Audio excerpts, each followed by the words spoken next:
Welcome to Mauricio's Corner, presented by JaxUSL. Thank you for joining us on week 4 of our web series. This week, we're going to take you around the league. We're going to look at our league standings, results from this past weekend. Our game of the week is Colorado Switchbacks versus New Mexico United. A really good game for two teams that really try to play a possession style, extremely attractive. We'll also have our goals of the week, a new segment that we're going to bring to you. Tons of goals in the league, a lot of high quality attacking in this league. So we thought we'd show you some goals as well. Thank you for watching. Make sure that you follow us on our YouTube page, follow us on our social media. Thank you to our producers of the show, World Class Media. Make sure you follow them as well on their handles. So taking a look at week 7 results, Indy 11 had a 2-1 lead, only to be overtaken by Monterey Bay, the highest scoring team in the league so far. Game ended in 3-2. Good result for Monterey away from home. Indy 11 really needed that result. The matchup of the week that everyone was looking forward to between Charleston Battery and Louisville City just kept us wishing for a little bit more. The game ended in a 0-0 tie, doing very little for both teams. They're trying to separate themselves from the rest of the pack. Down in Miami, getting a much-needed 4-1 impressive win against Las Vegas Lights in Miami at home. Again, they had tons of goals, some quality goals. Vegas still struggling a little bit early in the season, but Miami climbing up on the ladder. While San Diego continues to make their case for top team in the West with a strong 1-0 win versus the struggling Tampa Bay Rowdies, who are hanging tough early in the season. So let's take a look at how the results impacted league standings. It's still holding strong at the top spot with a win this weekend is Sac Republic, 3 points ahead of San Diego and Colorado, and second and third place respectively. Monterey Bay, as we mentioned, great result. El Paso moving into the mid-table, which is both strong results into the league.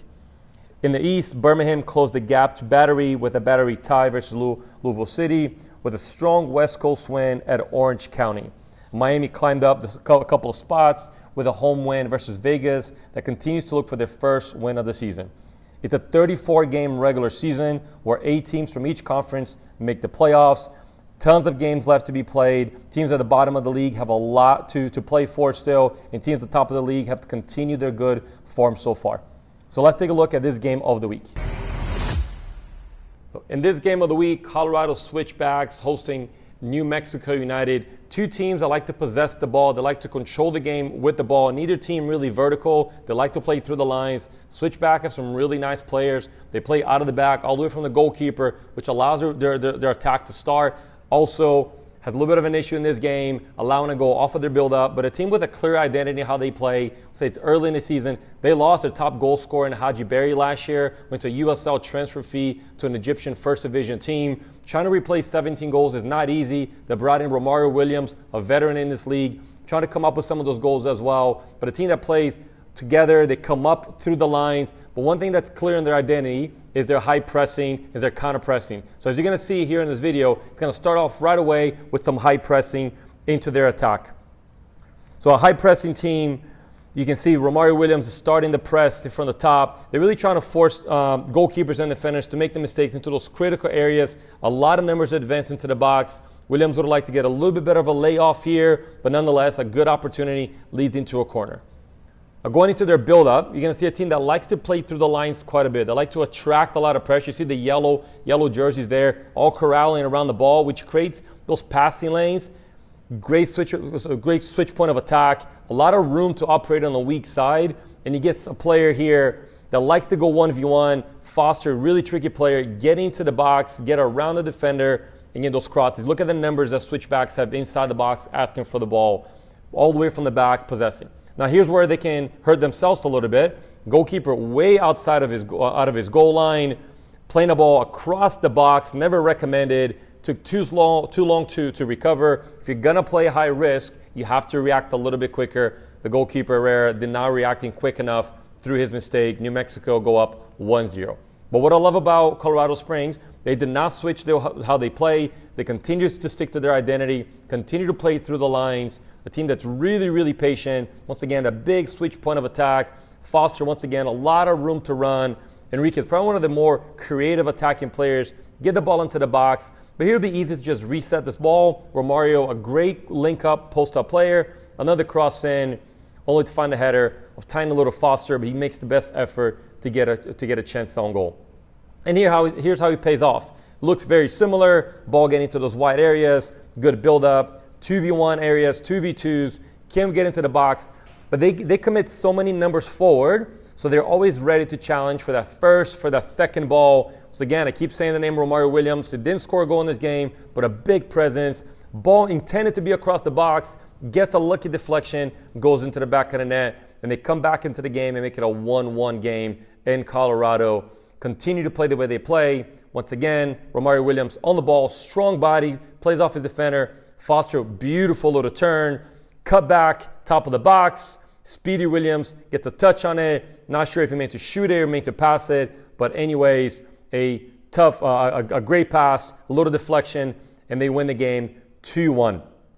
As you saw it on the clips, a team that has a clear identity in how they play. They like to suffocate the defenders. They want to play through the lines. They want to create chances that are easy to score, but certainly a patient team into the attack, creating a lot of opportunities. I see this team as they continue to create opportunities. You saw Williams on the ball and around the ball quite a bit. He's not scoring tons there. He's only had 1 goal so far in 7 weeks. But once he gets scoring, he's a player that has a lot of confidence, a really dangerous team. But talking about goals, tons of goals in the league this week. So we're going to take you to goals of the week. Starting off with goals of the week, we go to Indy 11, Sebastian Guasetti with a lovely first touch finish, but what a ball from Solomon Asante. You're going to see he plays through those lines. It's an easy finish, given that the pass is such a high quality pass. Indy 11 coming back into the game. They eventually come out to lose this game to Monterey Bay, team that really needed a win here. They see once again Asante from the back, ball just skips off the turf, settles for Guasetti for a nice first-time finish. Now here we go to Rio Grande Valley, where Memphis 901 is playing them. Bruno Lapa with a nice little soft touch, Brazilian player, Wake Forest, All-American player from a couple years ago, also played for Birmingham Legion. You can see on the replay there, he makes a beautiful little run through the lines and sees the keeper, just feels where he's at, soft little pass as the ball trickles in to the back of the goal. Any other week, Peter Petrovic has the goal of the week here for me.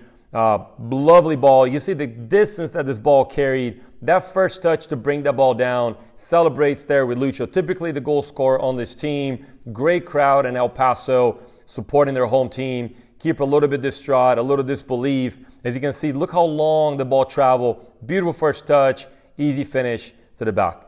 Now we'll go to Orange County, where Birmingham Legion was traveling to the West Coast. Juan Agudelo, former U.S. national team player, getting the ball over the top, still showing he's got springs on his legs, chasing it down. Defender commits to the ball, goes to ground. Second defender goes to ground again. Juan Agudelo getting to the West Coast and getting an impressive win. You see that on the replay, getting after it, facing the defender, faking a shot. Not really sure whether the defender should be going to ground there, but nonetheless, a great finish. And here's the goal of the week, in my opinion, Penos Armanecas.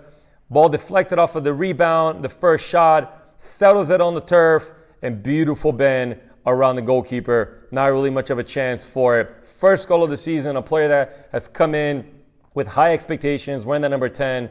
As you see here again, shot, a rebound, settles it up against the turf.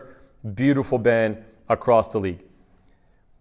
Great goals in this league. Some great quality players all over. There were tons more. We just tried to keep it within 5, but I think there was another 5 goals that could represent the quality of the players in this league this week. We're excited about what we're doing. Next week, we're going to be watching San Diego Loyo play El Paso Locomotive. San Diego, a team that continues to get on the climb, really pushing for that first place against Sacramento Republic. Got a good result this past weekend.